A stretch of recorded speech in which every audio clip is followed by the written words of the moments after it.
Hi, I'm Brian Sarwer, foner of the Green Party of Canada. I'm the candidate for Mount Royal in this election, and I'd like to present Dr. Juan Carlos Chirguin. Nice to see you.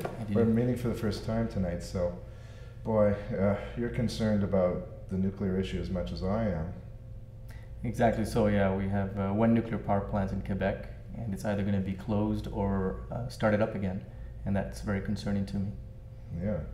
What do you think should be done?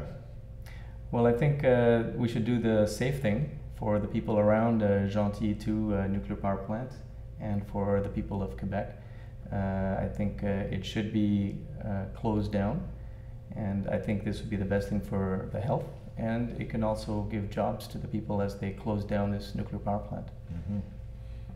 And what do you think would be a good idea for the money saved in the refurbishment?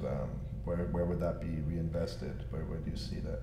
Well, if Quebec is looking for sustainable solutions to find energy, they can definitely have hydroelectric, and then there's the wind power and solar power that I think really has to be exploited. With that money, it would be a much better bang for the buck. Yeah. Well, this is what the Green Party is always talking about. You know, we've had it on our platform for years that we should shut down nuclear. One thing is clear: say no to nuclear. Mm-hmm. It's a new saying that I'm saying for this campaign, but it is clear. I mean, how blatant do things need to get? Do we need meltdown in Japan before people really get scared? You know, what do you think is currently happening in Japan, like in terms of the contamination of the air and water and food supplies? Well, I think it's very disturbing that the radiation has been leaking into the water, that they have discharged radioactive water into the ocean, and that traces are being found not only on Japan, on the soil, in vegetables, in food material, but that it's gone across the Pacific Ocean, and there are traces, not in high levels, but are being found in different food sources in North America already. So the wind has carried and the water has carried that radiation to other continents. So I find that very, very disquieting. Yeah. Can we take that exact same thing, prompt them again on the same question, just so I could frame up differently? And then I just give you an idea today. The figures are in. It's like apparently it's 7.1 million times the allowable limits now in the ocean. 7.1 million times in the allowable limits around Japan. Where did you get that statistic from? That's from several sites on the limits right now. Boy, oh boy. Mm. Okay. Yeah. So what are your concerns about what's going on in Japan right now? I'd be very concerned from all the news of the radioactive contamination of the water and the soil.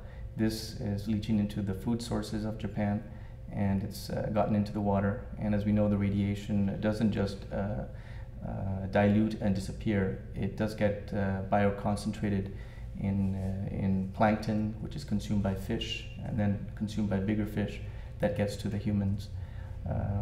And we have seen that this radiation now has crossed across the ocean and has reached the North American continent.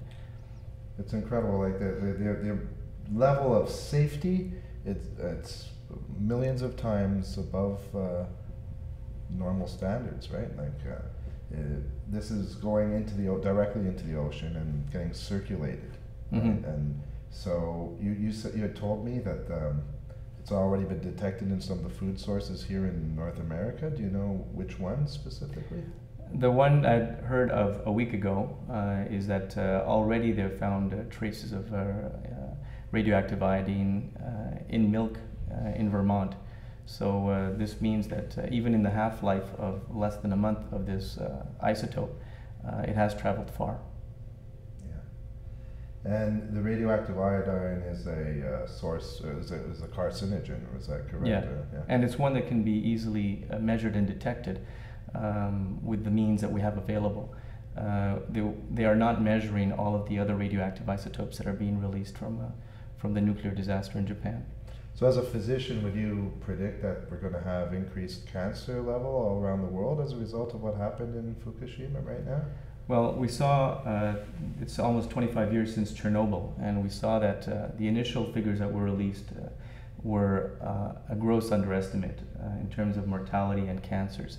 And now recently, the American Academy of Sciences has released reports from Russia that have shown that in the thousands of people have died from cancers or have developed cancers in the area of Chernobyl. So I don't see why Fukushima should be any different. In fact, because there's more reactors involved, I would say that the magnitude of contamination might be even higher. Yeah, but it's been going on much longer too, and there's no end in sight, right? Mm-hmm. It's, the rods are being exposed to the air consistently, and whatever attempts to cool it down is going right into the ocean, contaminated water. It's a continual process, right? That's right. It's like a hemorrhaging wound, like the BP oil disaster, but with radioactive material. It's Yeah. absolutely unthinkable, but it's happening right now,